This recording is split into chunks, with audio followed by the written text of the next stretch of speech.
Hey guys, so quick video for you. If you have a question, if the Samsung A9 offers plus supports stylus, it doesn't. So the S Pen is featured for the S series, but I just found this on Reddit.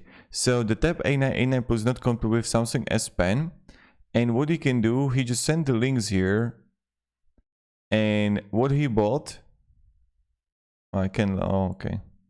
So I can just log in there, but this is something that that you can like look at it on Reddit, and it's like a Baseus brand. It doesn't require charging. Was a silicone this until I found it uncomfortable, and the second one doesn't even have a brand.